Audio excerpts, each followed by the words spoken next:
El sordo tañido del hierro, como un golpe a un enorme caldero vacío, quiebra la mañana a lo largo del horizonte. Roma celebra la victoria, pero sobre las estrechas calles ya pende otra pregunta.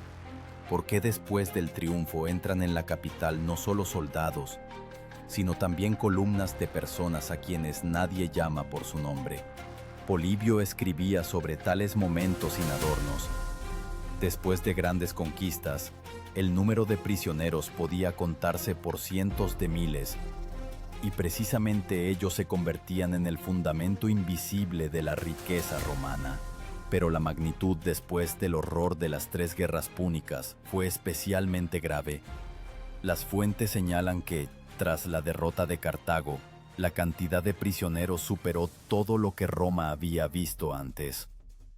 Las pesadas cadenas humanas se convierten por sí mismas en la explicación de un término: la enorme masa de personas, convertidas en una fuerza viva y en movimiento, se llamaba mancipia. Y precisamente ellas formaban la base de la esclavitud romana. Este término suena seco, pero si lo traducimos al lenguaje de las imágenes, ante los ojos se alzan interminables filas de hombres, mujeres y niños, moviéndose por un camino polvoriento.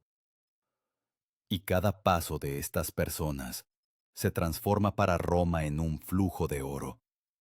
Los arqueólogos encontraban grilletes de hierro, cubiertos de óxido desgastado. Y estos hallazgos permiten sentir la realidad de lo que usualmente se esconde tras las páginas de las crónicas. El murmullo de la multitud alrededor de los triunfadores, el olor a incienso quemado, el tintineo de una masa de armas de trofeo. Todo esto parece intentar ahogar una extraña sombra detrás de la victoria. Si hemos de creer a Livio, los romanos sabían celebrar ruidosamente, pero también sabían calcular con sobriedad. Cada prisionero significaba ingresos para el tesoro, tierra para colonizar, manos para nuevos campos. Y en esto se esconde el primer, casi imperceptible, giro de la historia.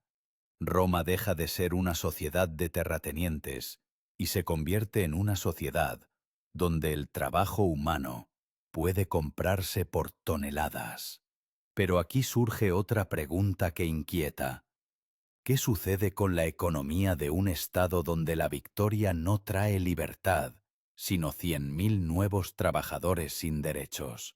Esta pregunta presiona al espectador, tal como en su momento presionó a la propia República. Y es precisamente ella la que abre esa puerta tras la cual comenzarán a cambiar el ejército, la política y el destino de aquellos que se consideraban los dueños del mundo. Un silencio inusual reina en los campamentos militares romanos en vísperas de grandes cambios, casi tan opresivo como el calor sofocante sobre la tierra africana, donde no hace mucho los legionarios marchaban por el sendero quemado hacia Cartago. Tras la finalización de la guerra, Roma no solo obtiene trofeos, sino una nueva realidad económica. Un inmenso flujo de esclavos que, según diversas fuentes antiguas, alcanzaba a cientos de miles de personas. Esto ya no es un episodio de guerra, sino un factor sistémico que comienza a corroer los viejos cimientos. César escribió más tarde que la riqueza de Roma había crecido exponencialmente gracias al flujo de prisioneros. Y este crecimiento fue tan vertiginoso que ni siquiera los senadores comprendían a qué conduciría. El penetrante olor a cuero crudo y a armas recuerda otro elemento clave de esta época: las pesadas empalizadas del campamento que los soldados levantaban e instalaban cada noche.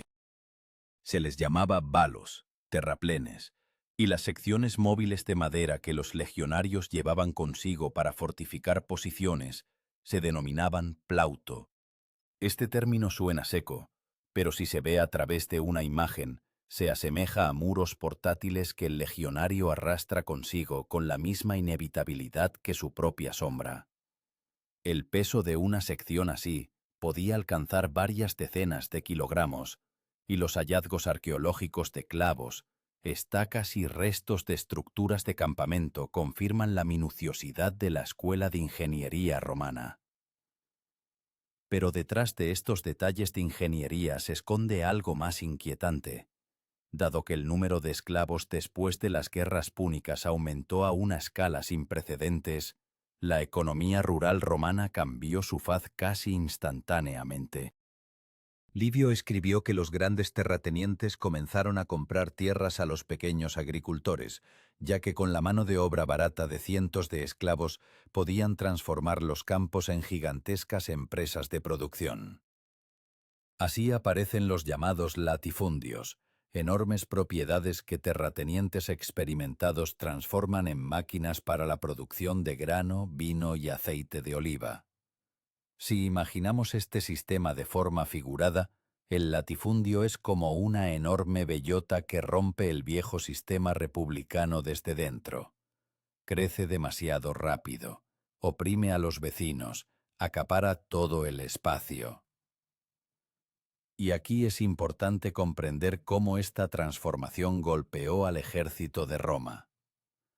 Los infantes pesados, aquellos mismos astati del período temprano, eran tradicionalmente terratenientes, es decir, personas que poseían una hacienda.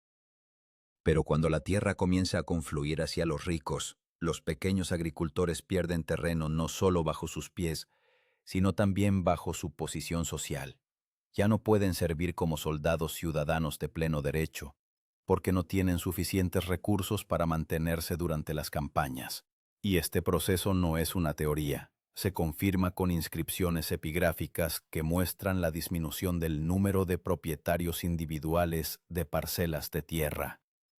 El bullicio de los mercados romanos se hace cada vez más fuerte, el olor a pan recién horneado impregna el aire, pero junto con esto se percibe algo inquietante.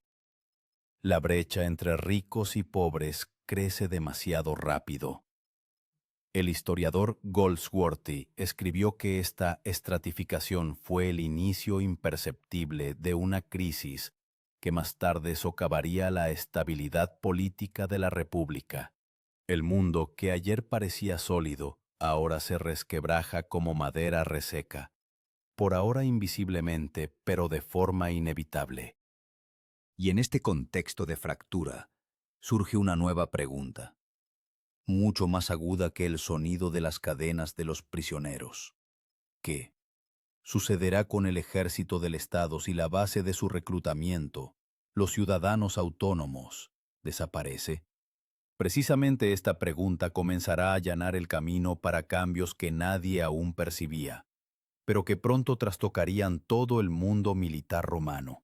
En los caminos calcinados por los que regresaban las legiones tras la campaña africana, se percibía el familiar olor a metal cálido y polvo, pero esta vez se mezclaba con algo que antes no existía: los pesados pasos de enormes columnas de prisioneros que se extendían por millas.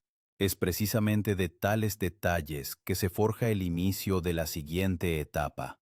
Tácito escribió que, después de las guerras triunfales, las columnas romanas en movimiento no eran solo desfiles militares, sino verdaderas caravanas de mano de obra humana, dirigidas al corazón de Italia. Y este flujo era tan significativo que lo cambiaba todo, desde el ritmo de los mercados romanos hasta el tempo de la construcción de carreteras. Entre todo lo que traía consigo esta nueva era, un concepto adquiere especial importancia: los pesados bagajes del ejército, que en la tradición latina se llamaban impedimenta. Para verlo no como una palabra seca, sino como una imagen, basta con imaginar una larga y sinuosa cadena de carros, animales, esclavos y soldados, moviéndose más lentamente que el agua en un denso arroyo pantanoso. El peso de los bagajes ascendía a decenas de toneladas, y los hallazgos arqueológicos de llantas de rueda, restos de carretas y objetos de la vida del campamento confirman la magnitud de esta máquina logística. Pero la impedimenta no es simplemente equipaje. Es un espejo de la misma transformación en la que Roma cayó después de las victorias. Cuantos más esclavos, más pesadas se volvían las campañas. Cuanto más pesadas las campañas, más dependiente se volvía el ejército de los bienes producidos en los latifundios.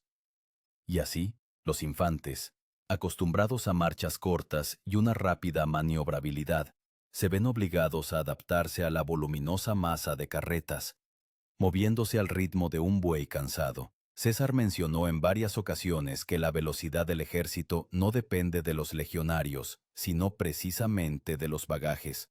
Y esta afirmación se vuelve especialmente ominosa si se comprende que su pesadez es una consecuencia directa de las guerras victoriosas. Dentro de la columna huele a sudor de caballo, a espelta cocida y a madera húmeda. Los gritos de los arrieros se mezclan con el sordo golpear de los cascos. Esta mezcla de sonidos y olores muestra la realidad de la vida en campaña, mucho mejor que cualquier tratado. Los soldados romanos, según Polibio, podían recorrer al día unas 20 millas romanas, pero solo si la columna estaba aligerada. Con el aumento del número de esclavos y trofeos, la velocidad se reducía casi a la mitad, y esto conducía a consecuencias sorprendentes. El ejército se volvía menos rápido, menos flexible y cada vez más parecido a un enorme y lento mecanismo. Y aquí surge un nuevo matiz inquietante. Dado que los latifundios se expandían y los pequeños agricultores desaparecían, cada vez más se reclutaba para las legiones a aquellos que no poseían ni tierras ni ingresos fijos. Ellos venían al ejército no por el Estado, sino por el botín. Esto comenzaron a mencionarlo muchos autores antiguos, y aunque las causas de este fenómeno son debatidas por los historiadores, el hecho es que la motivación de los soldados romanos estaba cambiando. Si antes el legionario era un ciudadano con una hacienda a sus espaldas, ahora cada vez más se convertía en una persona para quien la guerra era el único camino hacia la supervivencia. Pero hay otra sombra que cubre el camino de las columnas romanas. Había tantos esclavos que algunas partes de Italia cambiaron literalmente su demografía. Plutarco escribió que en ciertas regiones el número de esclavos superaba al de personas libres. Este contraste, como un sonido demasiado fuerte que rompe el silencio de una habitación, ya generaba una amenaza oculta de la que en el Senado preferían hablar en voz baja. En el horizonte se alzaba lenta e inexorablemente la pregunta, que sonaría mucho más fuerte que los pasos de los legionarios. ¿Qué ocurrirá con una sociedad donde los esclavos se convierten en mayoría y los ciudadanos libres en minoría? La respuesta a esta pregunta está oculta en los acontecimientos futuros, que se desarrollarán tan rápidamente que Roma ya no tendrá tiempo de comprender qué mecanismo había puesto en marcha con su propia victoria. Los primeros golpes inquietantes del destino a veces suenan más bajos que los pasos de un guardia nocturno. Livio escribió que Roma durante mucho tiempo no percibió la creciente tensión dentro de sus propias fronteras. Pero las fuentes señalan un brusco aumento de la violencia en los lugares donde la cantidad de esclavos se volvió inmensa. Esto se manifestó especialmente en Sicilia. La isla, que una vez alimentó a media Italia, ahora se había convertido en una estructura frágil, donde los esclavos trabajaban en los latifundios sin descanso ni esperanza. Según diversos testimonios antiguos, fue aquí donde comenzó lo que la historiografía moderna denomina el primer gran estallido de resistencia esclava. Y aunque las causas de la rebelión eran más complejas que simplemente la crueldad de los amos, el contexto general permanece inalterado. Roma había creado un sistema que por sí mismo comenzó a romper las cadenas. Entre los conceptos más importantes de este período, uno se destaca: las unidades armadas pesadas de propietarios de esclavos, llamadas cursores. Para ver este término a través de una imagen, Basta con imaginar pequeños destacamentos móviles que corren por delante del grupo principal, rastreando a los fugitivos como perros guardianes en forma humana. Estas personas, armadas con lanzas ligeras y espadas cortas, debían frustrar los intentos de escape. Hallazgos arqueológicos de chozas, fortificaciones de vigilancia y herramientas utilizadas para la detención de esclavos confirman la existencia de tal práctica. Pero los cursores solo podían contener a fugitivos individuales, no a la creciente tormenta. Hay tantos esclavos que el tejido social comienza a deshacerse como pergamino mojado. Los vientos isleños de Sicilia dispersan los olores a grano carbonizado, propiedades arruinadas y madera quemada. Rastros de los ataques que los esclavos perpetraban contra las haciendas cuando consideraban que el momento había llegado. Según Diodoro, estos ataques eran repentinos, como un rayo en la estepa seca. Y aunque los historiadores debaten sobre el número exacto de participantes, el panorama general lo confirman los datos epigráficos. Cada vez más inscripciones mencionan propiedades perdidas, propietarios de esclavos fallecidos y esclavos fugitivos. En Roma crece la alarma. En el foro se discuten las causas de los disturbios, y cada una de estas discusiones recuerda un eco resonante que se refleja en las columnas de mármol. Los ricos terratenientes se acusan mutuamente de falta de dureza.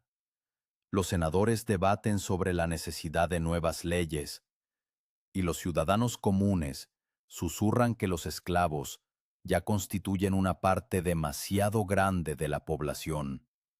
Goldsworthy escribió que en algunos periodos los esclavos podían constituir hasta un tercio de la población de Italia, y aunque las cifras exactas se discuten, la proporción en sí misma es impresionante.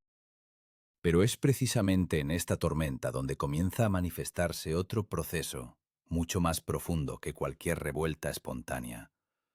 Dado que los terratenientes se habían acostumbrado a la mano de obra barata, ya no estaban interesados en los campesinos libres. Esto lleva a que un enorme número de itálicos pierda su sustento económico. Sus casas quedan vacías, los campos se cubren de maleza, y el único camino se convierte en el servicio militar. Pero el ejército está cambiando. A los centuriones ahora no les preocupa el origen del soldado, sino su resistencia física y su disposición a obedecer. Y cada vez más hombres sin tierras buscan la salvación en la legión. Y cuando el ejército se llena gradualmente de gente que no tiene nada que perder, Roma adquiere un nuevo tipo de soldado, resistente, endurecido, dependiente de sus comandantes mucho más que del Estado.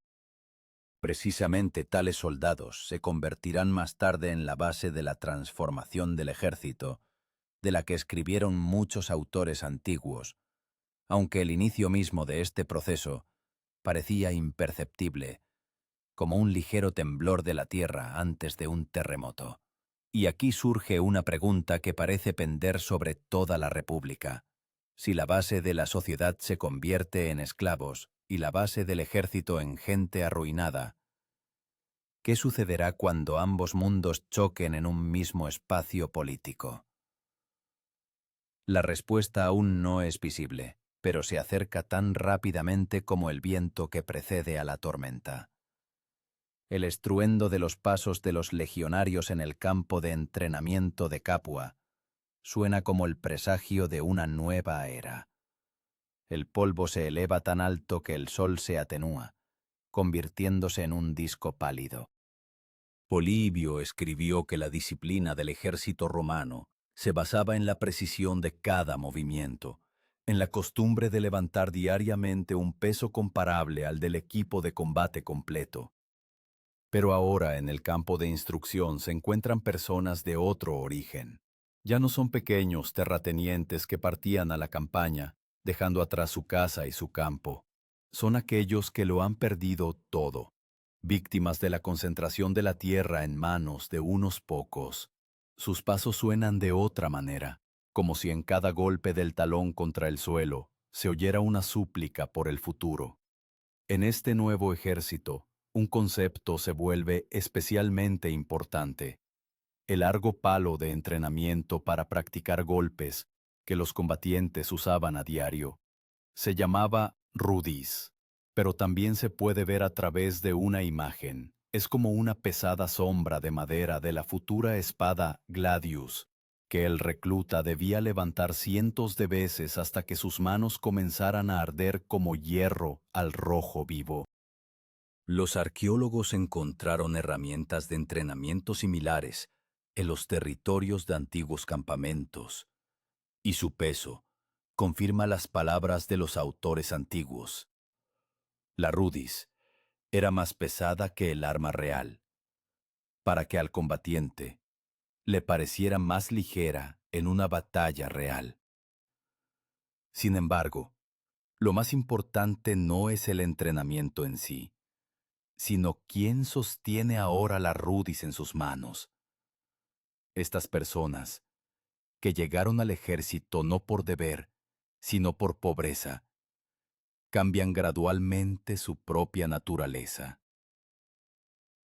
Los legados y centuriones tienen que considerar nuevas circunstancias. Los reclutas están dispuestos a hacer más por una recompensa que por la república. Plutarco escribió que en tales periodos los soldados se vinculaban cada vez más no con el Estado, sino con aquellos que podían proporcionarles tierras y pago. Y esto era un cambio inquietante en la estructura del poder. El olor a sudor, tierra y gachas de espelta que los legionarios comen después del entrenamiento llena el campamento. De lejos llega el golpeteo de los martillos, la forja de sandalias y correas para las armaduras. Cada elemento del equipo del legionario está cargado con cifras exactas. El escudo podía pesar unos 10 kilogramos, la coraza varios kilogramos más, y junto con las armas y herramientas el peso total superaba los 30 kilogramos. Y todo esto el soldado lo llevaba sobre sí diariamente. Tácito señalaba que el mando romano cargaba a propósito a los legionarios para hacerlos más resistentes. Pero ahora, tal pesadez forja a personas con valores diferentes. Aquellos que sobreviven gracias a su propia fuerza y no a un apoyo social. Mientras el ejército cambia, la economía de Italia se vuelve cada vez más dependiente de los esclavos. Ellos trabajan en las canteras, en los molinos, en los olivares y viñedos. Y cada año crece el desequilibrio. Los ciudadanos libres buscan el ejército, los esclavos, los campos. Esta división convierte a Roma en un cuerpo gigantesco, cuyas piernas y brazos trabajan a diferentes ritmos. El historiador Seyer señalaba que tales desequilibrios conducen casi inevitablemente a crisis políticas, y para la República esto se hacía especialmente palpable. Pero lo principal es la aparición de una nueva línea de tensión. Cuando el ejército recluta a personas que dependen más del comandante que del Estado, y la economía depende más de los esclavos que de los ciudadanos libres, Roma comienza a inclinarse lentamente hacia futuros conflictos. Parece como si miraras una enorme estatua de arcilla y vieras una grieta imperceptible en la base. Por ahora es delgada, apenas discernible, pero cada día, cada nueva leva de reclutas, cada nuevo grupo de esclavos en los latifundios aumenta su anchura. Y surge una pregunta que suena casi tan pesada como los golpes de la rudis contra los maniquíes de madera. ¿Qué sucederá cuando estas dos líneas de tensión, un ejército sin tierras y un país sin campesinos libres, finalmente se unan? La respuesta ya surge de las profundidades de la historia romana, lenta e inevitablemente, como la pesada sombra de un hombre que pronto cambiará Roma para siempre. El olor a piedra mojada y aire frío matutino pende sobre Roma cuando los senadores se reúnen en sesión, intentando comprender por qué el Estado, que recientemente celebraba las mayores victorias, ahora se resquebraja bajo su propio peso. Apiano escribió que el resultado de las conquistas romanas no fue solo tierra y oro, sino también avalanchas de esclavos que cambiaron el tejido mismo de la sociedad. Según diversos testimonios de historiadores antiguos, después de las guerras más grandes, el número de esclavos en Italia alcanzaba los cientos de miles. Esta cifra por sí sola suena como un trueno. Explica por qué la economía, el ejército y la estructura social comenzaron a desplazarse, como enormes losas de piedra que pierden el equilibrio. Pero si vemos este hecho no como una crónica seca, sino como una imagen, Roma se asemeja a una gigantesca prensa hidráulica. La losa superior, los ciudadanos libres, se eleva lentamente, perdiendo número y fuerza. La losa inferior, los esclavos, crece, expandiendo toda la sociedad desde abajo. Entre ellas, finos lazos de ley y tradición, que con cada año se vuelven más débiles, como correas de cuero desgastadas en la coraza de un legionario. Los hallazgos arqueológicos de vastos complejos agrícolas donde trabajaban miles de esclavos y los textos epigráficos sobre esclavos liberados muestran: Roma ya no era la república que había sido antes de las grandes guerras. Y aquí adquiere especial importancia un concepto: los fusculae, herramientas de castigo individuales especiales que se utilizaban en las grandes haciendas. Para entender esta palabra sin un libro de texto, basta con ver la imagen: largos palos de madera con un engrosamiento en el extremo, con los que los capataces golpeaban la espalda y las piernas de quienes ralentizaban el trabajo. Estos objetos son encontrados por los arqueólogos. La madera hace tiempo que se pudrió, pero quedaron los herrajes y las puntas metálicas, lo que confirma las descripciones antiguas. Y si se presta atención a esta imagen, queda claro por qué la atmósfera misma de los latifundios era explosiva. Eran fábricas de sufrimiento, donde cada golpe no solo era dolor, sino también un recordatorio de la desigualdad. Sin embargo, en el otro lado de la realidad romana se estaba formando una fuerza capaz de cambiar todo el curso de la historia. Los campesinos arruinados se convirtieron en la base del nuevo ejército.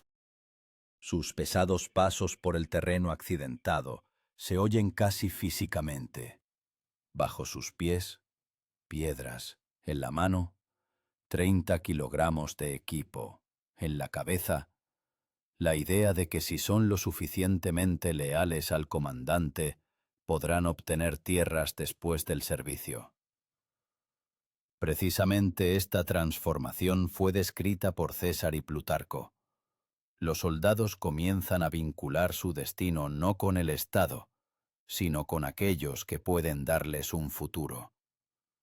Ahora el centurión es más importante que el senador, y el general más importante que la ley. Y aquí se esconde la principal paradoja. El ejército, que debía proteger la república, se convierte en un instrumento de su cambio.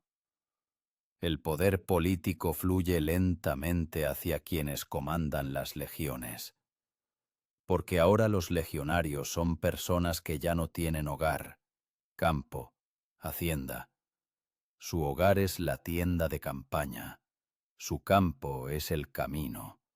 Su propiedad es la esperanza de una recompensa después de la campaña. Los autores antiguos señalaron que fue en este momento cuando el ejército dejó de ser civil y se volvió profesional. Y esto significaba solo una cosa: el equilibrio de poder cambiaría para siempre. El estruendo de los pasos sobre las losas de piedra de Roma resuena cada vez más fuerte. En el foro se discuten reformas, los senadores debaten, los filósofos predicen la decadencia de las costumbres. Pero, El proceso ya no se puede detener. La economía, construida sobre el trabajo esclavo, y el ejército, construido sobre personas sin propiedad, se mueven por dos caminos paralelos que tarde o temprano se cruzarán. Los historiadores difieren en la evaluación de en qué momento todo se volvió irreversible, pero todas las fuentes coinciden en una cosa: fue el enorme flujo de esclavos después de las grandes conquistas lo que se convirtió en la chispa que encendió la reestructuración política y social de la República. Y ahora surge una pregunta que concierne no solo a la antigua Roma, sino a todo aquel que escucha esta historia. Si la economía se vuelve dependiente de aquellos que no tienen libertad, y el ejército de aquellos que no tienen tierra, ¿qué entonces impide que el Estado caiga? Esta pregunta se extiende a través de los siglos, pasando de los pergaminos antiguos a los pensamientos modernos, como la sombra de una enorme columna que cae sobre la calle a la hora del mediodía. Y ahora se puede cerrar el círculo que se abrió al principio. Cuando vemos las columnas de esclavos entrando en Roma después de la victoria, no vemos simplemente trofeos de guerra, vemos el fundamento de futuras conmociones. Vemos cómo la grandeza lleva dentro de sí la semilla de la destrucción. Y aquí surge la pregunta más directa y personal, dirigida al espectador. Si tuvieras que vivir en una sociedad que se sostiene con el trabajo ajeno y el dolor ajeno, ¿de qué lado te encontrarías? ¿Entre los que mandan o entre los que sostienen el mundo en sus manos? Y mientras esta pregunta resuena, la historia de Roma susurra su respuesta final. Un Estado puede ser poderoso, rico y victorioso, pero si olvida el precio del trabajo humano y de la libertad humana, un día sus muros de mármol se derrumbarán bajo su propio peso.